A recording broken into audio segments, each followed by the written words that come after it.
கர்த்தராகிய இயேசு கிறிஸ்துவின் நாமத்திற்கு மகிமை உண்டாவதாக. கர்த்தருக்குள் பிரியமானவர்களே, இந்த நாளுக்கான சிந்தனை பகுதியை நாம் கொஞ்சம் நேரம் எடுத்து சிந்திச்சு பார்க்கலாம். பிரச்சனைகளும் போராட்டங்களும் இல்லாத மனுஷனே இல்லைன்னு சொல்லலாம். ஆனால் பிரச்சனைகள்னால தைரியமாக இல்லாமல் மனம் உடைஞ்சு போகிறவங்க நிறையா பேர். ஒவ்வொரு நாளும் நமக்கு ஒவ்வொரு சவாலை தான் வச்சிருக்குது. சவால் நிறைஞ்ச இந்த உலகத்தில் நம்மளுடைய வாழ்க்கையில் அதை எதிர்கொள்கிறதுல மட்டுமே ஒவ்வொருவரும் வேறுபடுறோம்.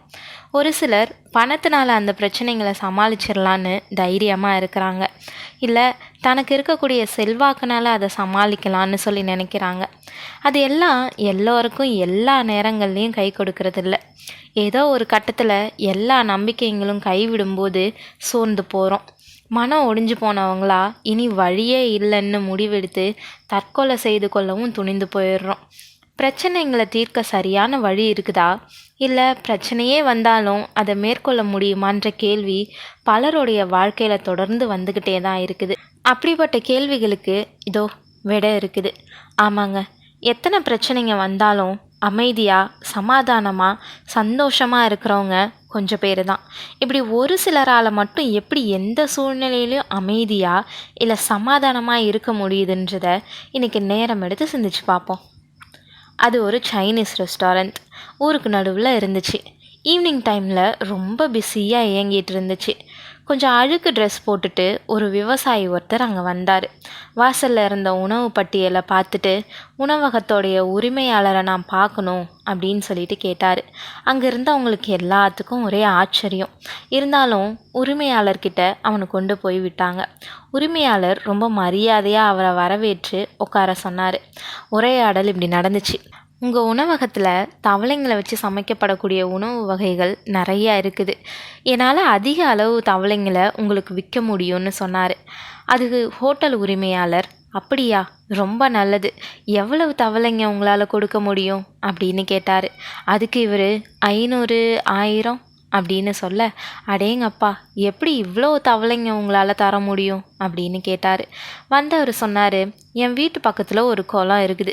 அதில் நிறைய தவளைங்க தினம் இரவு நேரத்தில் தூங்க விடாமல் சத்தம் போட்டுக்கிட்டே அதிக அளவு தொந்தரவு பண்ணிக்கிட்டே இருக்குது. அதோடைய சத்தத்தை வச்சு சொல்கிறேன், குறைஞ்சது 1000 இருக்கும் அப்படின்னு சொன்னார். அதுக்கு ஹோட்டல் அதிபர், நல்லது, அப்படின்னா அடுத்த வாரம் தவளைங்களோட வாங்க, நல்ல விலை கொடுக்குறேன் அப்படின்னு சொன்னார். விவசாயி விடை பெற்று போனார். அடுத்த வாரம் விவசாயி கொண்டு வந்த தவளைங்களை பார்த்து அதிர்ச்சி அடைஞ்சார் அந்த உணவக உரிமையாளர். 2 தவளைங்களை மட்டுமே தான் அவர் கையில் வச்சுருந்தார். இது என்ன 2 தவளைங்களை மட்டும் கொண்டு வந்திருக்கிறீங்க, மீதி எங்கே அப்படின்னு கேட்க, இல்லை, நான் தவறாக கணிச்சிட்டேன். தவளைங்களுடைய சத்தத்தை கேட்டு அது அதிக அளவில் இருக்கும்னு சொல்லி நினச்சிட்டேன். உண்மையிலேயே அங்கே இந்த 2 தவளைங்க மட்டும்தான் இருந்துச்சு. ஆனால் இதோடைய சத்தமே ரொம்ப அதிகமாக இருந்துச்சுன்னு சொன்னார். உணவக உரிமையாளர் என்ன சொல்லியிருப்பாருன்றதை நம்ம விட்டுடலாம். பிரியமானவர்களே, நாம் இங்கு கற்க வேண்டிய பாடம் இருக்குது. அடுத்த முறை உங்களுக்கு பிரச்சனைகளும் போராட்டங்களும் அதிகமாக இருக்கிறது மாதிரி தோணுச்சுன்னா அது அந்த 2 தவளைங்க போலதான்னு நினச்சி அதை பெருசுப்படுத்தி வருத்தப்பட வேண்டாம். 1000 தவளைங்களுடைய சத்தத்துக்கு ஈடாக தொந்தரவு செய்யக்கூடிய பிரச்சனைங்க நீங்கள் ஜெபிச்சு வேத வசனத்துடைய பலத்தை தேடும்போது அந்த பிரச்சனைங்க ரொம்ப லேசாக தோணும். எண்ணிக்கைக்கு அடங்காத தீமைகள் என்னை சூழ்ந்து கொண்டது, என் அக்கிரமங்கள் என்னை தொடர்ந்து பிடித்தது, நான் நிமிர்ந்து பார்க்கக்கூடாதிருக்கிறது, அவைகள் என் தலைமயிரிலும் அதிகமாயிருக்கிறது, என் இருதயம் சோர்ந்து போகிறதுன்னு சங்கீதம் 40:12 இப்படி சொன்ன தாவீது, தேவன் இருக்கிறத உணரும்போது உம்மாலே ஒரு சேனைக்குள் பாய்ந்து போவேன், என் தேவனாலே ஒரு மதிலை தாண்டுவேன்னு சங்கீதம் 18:29 சொல்கிறாரு. ஆமாங்க, பிரச்சனைங்களை பார்த்து மிரள வேண்டாம். அமைதியாக தேவ ஆலோசனைக்காக காத்துருங்க. பிரச்சனைகளை எதிர்கொள்ள தயங்காமல் இருங்க. கொஞ்சம் நிதானமாக எப்படி கையாளுறதுன்னு சத்தியத்தின் அடிப்படையில் யோசிக்க துவங்குனீங்கன்னா மிரட்டிய பல பிரச்சனைங்க உண்மையிலேயே ரொம்ப எளிமையானதாக உங்களுக்கு தோணும். எல்லாத்துக்கும் மேலாக தேவன் உங்களோட இருக்கிறாரு. அவர் தீர்த்து வைக்காத பிரச்சனைன்னு எதுவுமே இல்லை. உங்களுக்காக அவர் எல்லாத்தையும் செஞ்சு முடிப்பார். நம்பிக்கையில் உறுதியாக இருப்போம்.